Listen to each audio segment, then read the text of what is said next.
வணக்கம். இப்போ நம்ம சேனலில் பார்க்க போகிறது என்னென்னா, தெய்வ சக்தி உள்ளவங்க எப்படி இருக்கணுன்றது தான் பார்க்க போகிறோம். சரிங்களா? இப்போது நம்ம சேனலை சப்ஸ்கிரைப் பண்ணாதவங்க சப்ஸ்கிரைப் பண்ணுங்கள். அதாவது பார்த்திங்கன்னா, தெய்வ சக்தி இருக்கிறவங்கன்னு பார்த்திங்கன்னா, தெய்வ சக்தியோட அனுக்கிரகம் இருக்கிறவங்கன்னு வாங்க. அருள் வாக்கு தானாக வந்ததில்ல, அவங்களெல்லாம் தெய்வ சக்தி இருக்க சொல்லலாம். ஒரு சிலருக்கு தெய்வத்தோட அருள் வாக்கு வராது, ஆனால் தெய்வம் அவங்கள ஆட்கொண்டு இருக்கோன்னுவாங்க. நைட்டு தூங்கும் போது அவங்களுக்கு தெய்வம் என்ன நடக்க போதோ அதை முன்னாடியே சொல்கிறது, அவங்க கையால் விபூதி போட்டாக்கா சரியாயிடுறது, தீட்டு விஷயத்துக்கெல்லாம் போனாங்கன்னா, அந்த மாதிரி வீட்டுங்களுக்கு போனாங்கனாக்கா உடம்பு சரியில்லாமல் ஆயிடுறது. இவங்கெல்லாம் பார்த்திங்கன்னா தெய்வ சக்தி இருக்கிறவங்கன்னு அர்த்தம். தெய்வத்தோட அருள் இருக்கிறவங்கன்னெல்லாம். இது மாதிரி இருக்கிறவங்கெல்லாம் ஒரு சில கட்டுப்பாட்டோடு தான் இருக்கணும். அப்படி இல்லைன்னா அவங்க ஒரு குறிப்பிட்ட டைம்குள்ளே அவங்களோட அந்த பவர் குறைய ஆரம்பிக்கும், கொஞ்சம் கொஞ்சமாக குறைய ஆரம்பிக்கும். சரி, என்னங்க நாங்கள் கட்டுப்பாட்டுக்குள்ளவே தான் இருக்கணுமானா கண்டிப்பாக இருந்து தான் ஆகணும். இப்போது இந்த தெய்வ சக்தி இருக்கிறவங்க 2 வகையாக பிரித்து வழிபடலான்னு வைங்களேன். இப்போது முதல் வகை எப்படின்னா, நம்ம விரும்புகிற தெய்வத்தை, நமக்கு பிடிச்ச தெய்வத்தை ஒரு சிலையாக வச்சு பூஜை ரூமில் வச்சு நம்ம வழிபாடு பண்ணலாம். அது ஒரு வகை. இன்னொரு வகைன்னு பார்த்தா நல்ல பவர்ஃபுல் வழிபாடு. இது என்னென்னா, நம்ம உடம்பையே தெய்வம் குடிக்கொண்டிருக்கு அப்படின்னு நினச்சி நம்ம உடம்பையே தாரை வாத்து கொடுக்கறதுன்னுவாங்க. நான் தான், எனக்குள்ள தெய்வம் இருக்குது அப்படின்னு சொல்கிறாங்க பாருங்கள். அது ரொம்ப பவர்ஃபுல்லாக இருக்கும். சிலை வச்சு வழிபடுறவங்கன்னு ஒரு வகைன்னு வைங்களேன். இது நம்ம உடம்பையே கோவிலாக மாற்றிட்டு என்கிட்ட தான் தெய்வம் இருக்குன்ட்டு நினச்சி வழிபடுறாங்க பாருங்கள். அது ஒரு வகை. சிலை வச்சு வழிபடுறதுன்னு பார்த்திங்கன்னா, குடும்பத்தில் இருக்கிறவங்கலாம் வழிபடுறது தான். குடும்பத்தில் இருக்கிறவங்க அவங்க சந்தோஷம் துக்கம் எல்லாத்துலேயும் ஈடுபடணுன்றதுக்காக என்ன பண்ணுவாங்க, தான் கூட இருக்கிற தெய்வத்தை ஒரு சிலையில் இறக்கி பூஜை பண்ணுவாங்க, எல்லாமே செய்வாங்க. நமக்கு கும்பிடணுன்னும் போது அந்த சிலையில் இருக்கிற பவரை எடுத்து அவங்க வச்சு பண்ணுறது அது ஒரு வகை. மாந்திரீகர்கள்லாம் என்ன பண்ணுவாங்க, அந்த சிலை மூலயமா அங்கே இருந்து ஒரு பவரை எடுத்து பண்ணுவாங்க. இன்னொரு பார்ட் என்னன்னா, பவர்ஃபுல்லான ஒரு வேலை. அதை சொன்ன பாருங்க, தெய்வம் வர்றதுக்கு நம்ம உடம்பையே அர்ப்பணிக்கிறாங்க பாருங்கள். அது ரொம்ப பவர்ஃபுல்லாக இருக்கும். இது யாரெல்லாம் இதை பண்ணால் கரெக்டாக இருக்குன்னா, பிரம்மச்சரியம் இருக்குல்ல, பிரம்மச்சரியம் கடைப்பிடிக்கிறவங்க எல்லாருக்குமே இது பண்ணலாம். ஆனால் எல்லாருமேலாம் பண்ணுவாங்களான்னா தெரியல.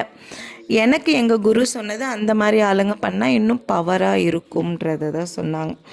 அதுதான், நம்ம உடம்பையே கோவில் மாதிரி மாற்றி எல்லாமே சுத்தபத்தமாக இருந்து எந்த விதமான தீட்டும் படாமல் தெய்வத்தையும் அப்படியே நமக்குள்ளே அடக்கி தெய்வம் எனக்குள்ளே இருக்குது, நான் தெய்வத்துக்காக என் உடம்பையே நான் அர்ப்பணிக்கிறேன், நான் எந்த விதமான சந்தோஷம் எதையும் அனுபவிக்காமல் நான் அதை தியாகம் பண்ணுறேன் அப்படின்றது தான் இது. அந்த மாதிரி இருக்கிறவங்களுக்கு இது பாதைன்னு வச்சுக்கோங்களேன். இந்த வழி கரெக்டாக இருக்கும்.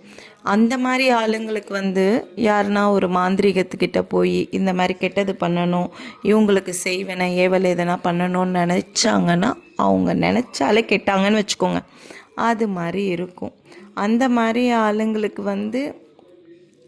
தெய்வம் எப்போவுமே அனுகிரகமாக இருக்கும்.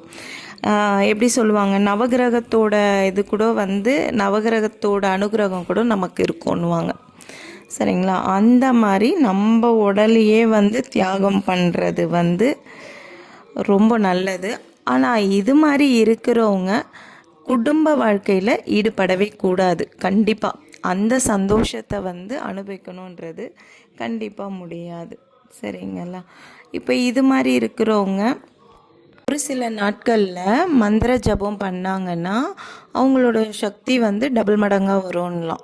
சரிங்களா? அது எந்தெந்த நாட்கள்னால், அமாவாசை, பௌர்ணமி, அஷ்டமி, ஏகாதேசி, கிரகணம், சூரிய கிரகணம், சந்திர கிரகணம், அப்புறம் அமாவாசை, பௌர்ணமி, அஷ்டமி, சிவராத்திரி, ஆடி அமாவாசை, இதெல்லாம் அந்த டைம்லாம் கண்டிப்பாக இவங்க வந்து மந்திர உபாசனை வந்து பண்ணி தான் ஆகணும்.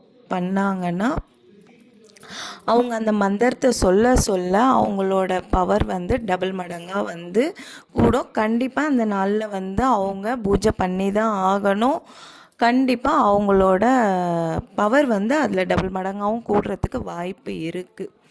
தெய்வத்தோட அருள் உள்ளவங்க அந்த தெய்வத்தோட மந்திரத்தை உச்சரிக்கும் போது எந்த தெய்வம் இப்போது என்னோட இஷ்ட தெய்வம் வந்துட்டு காளின்னு வச்சுக்கோங்க.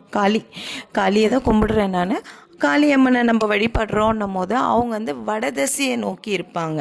சரிங்களா? அப்போ நான் காளியோட உபாசனை நான் பண்ணும்போது வடதிசையை நோக்கி பார்த்து நம்ம வந்து மந்திர ஜபம் பண்ணணும்.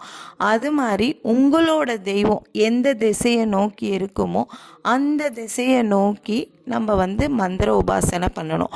ஒரு சிலர் சொல்லுவாங்க, நாங்கள் வந்து எங்கள் தெய்வத்துக்கு கோவிலே இல்லை, அவங்க எந்த திசையில் இருப்பாங்கன்றது தெரியாது. சிலர் வந்து அந்த கல் வச்சு வழிபாடு பண்ணுவாங்களே, இது என்னோட குலதெய்வம்ன்ட்டு. அவங்க வந்து ஜென்ரலான ஒரு இதுன்னா கிழக்கு முகம் பார்த்த மாதிரி உட்காந்து மந்திர ஜபம் பண்ணலாம். சரிங்களா? இது ஒரு வகையில் நம்ம பூஜை பண்ணோன்னா கண்டிப்பாக நமக்கு வந்து தெய்வ சக்தி டபுள் மடங்காக ஆகும். அடுத்து இந்த தீட்டு வீட்டுக்கெல்லாம் போனாக்கா ஒரு இறந்தவங்க வீட்டுக்கு போகிறதோ இல்லை இந்த சின்ன பிள்ளைங்க பெரிய பிள்ளையானதும் அந்த மாதிரி தீட்டு விஷயத்துக்கெலாம் போனால் அங்கேருந்து சாப்பாடோ பலகாரமோ சாப்பிட்றது அது மாதிரிலாம் இருந்தால் கண்டிப்பாக வந்து அவங்களுக்கு உடல்நிலை வந்து சரியில்லாமல் ஆகிடும். என்னென்னா அந்த தெய்வம் வந்து நமக்கு வந்து வார்ன் பண்ணும், இது மாதிரி வந்து இது பண்ணால் உடம்பு வந்து சரியில்லாமல் ஆகுன்றதுக்காக தான் வந்து நம்மளோட பவர் குறையுதுன்றதை வந்து வார்ன் பண்ணுறதுக்காக தான் நம்மளோட உடம்புலனா சரியில்லாமல் போகுது. சரிங்களா? கம்பல்சரி வந்து உபாசனை எடுத்தவங்களோ அந்த மாதிரி இது மாதிரி தெய்வ சக்தி உள்ளவங்க கம்பல்சரி பிரம்ம முகூர்த்தத்தில் பூஜை பண்ணி தான் ஆகணும். சரிங்களா? அந்த டைமில் வந்து நீங்கள் தூங்குனீங்கன்னா கண்டிப்பாக தெய்வ சக்தியை வந்து குறைக்கும். ஒரு சிலர் எனக்கு உடல்நல சரியில்லை, எனக்கு உடம்பு ஒருமா அசதியாக இருக்குது, அப்படி அந்த நேரத்தில் நீங்கள் முழிச்சிட்டு ஒரு விளக்காவது ஏற்றி வச்சுட்டு நீங்கள் இருங்க. 3:30 to 6 o'clock அந்த டைமில் நீங்கள் ஒரு விளக்காவது ஏற்றி வச்சுட்டு ஒரு சாமியோட பாட்டு கேளுங்க, மந்திரத்தை உபாசனை பண்ணுங்க. எல்லாமே வந்து நீங்கள் எவ்வளோக்கு மந்திரம் சொல்கிறீங்களோ அந்த டைமில் ரொம்ப நல்லது. நீங்கள் தூங்குனீங்கன்னா கண்டிப்பாக உங்களுக்குமே தெய்வ சக்தி குறைய வாய்ப்பு இருக்குது. லாஸ்ட் அண்ட் ஃபைனலாக ஒரே ஒரு வேர்டு, இது வந்து ரொம்ப இம்பார்ட்டண்டான ஒரு விஷயம். தெய்வ சக்தி இருக்கிறவங்க தன்னோட மனசில் எந்த விஷயத்துக்கு அதிகமாக முக்கியத்துவம் கொடுக்குறீங்களோ அதுக்கு நீங்கள் கவனமாக இருங்க. சரிங்களா? ஏன்னா நம்மளோட மனசில் இருக்கிற பவர் வந்து ரொம்ப பவர்ஃபுல்லான ஒரு விஷயம். நம்ம ஒரு விஷயத்தை வச்சு அந்த விஷயத்தில் நீங்கள் ரொம்ப மனசு உடைஞ்சி ரொம்ப இதுவாக இருக்கீங்கன்னா அந்த விஷயத்துக்கு உங்களுக்குள்ளே இருக்கிற தெய்வம் வந்து இம்பார்ட்டன்ட் கொடுக்கும். சரிங்களா? அதாவது எப்படின்னா, நீங்கள் வந்து ஒரு செக்ஸில் ரொம்ப ஈடுபடுறீங்க, ரொம்ப அந்த விஷயத்துக்காக நீங்கள் ஏங்குறீங்க, அந்த ஒரு விஷயத்துக்காக ரொம்ப காத்திருக்கீங்கன்னா அந்த விஷயத்துக்காக தெய்வம் என்ன பண்ணோம், விலகிட்டு உங்களை வந்து அந்த விஷயத்தை வந்து அதில் உங்களை வந்து ஈடுபடுத்தி விட்டுரும். அதனால் அது எல்லாமே தவிர்த்துக்கோங்க.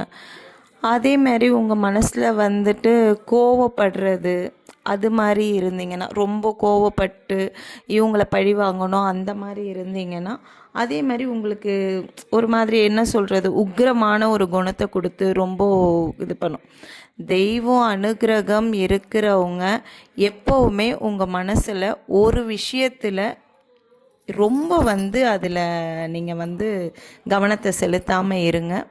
எதுவாக இருந்தாலும் காளி இருக்கா, காளி பார்த்துப்பா, காளி இல்லாத வாழ்க்கையே இல்லைன்ட்டு சொல்லி இருங்க. கண்டிப்பாக உங்கள் வாழ்க்கை ரொம்ப சீரும் செழிப்புமாக இருக்கும். நன்றி, வணக்கம்.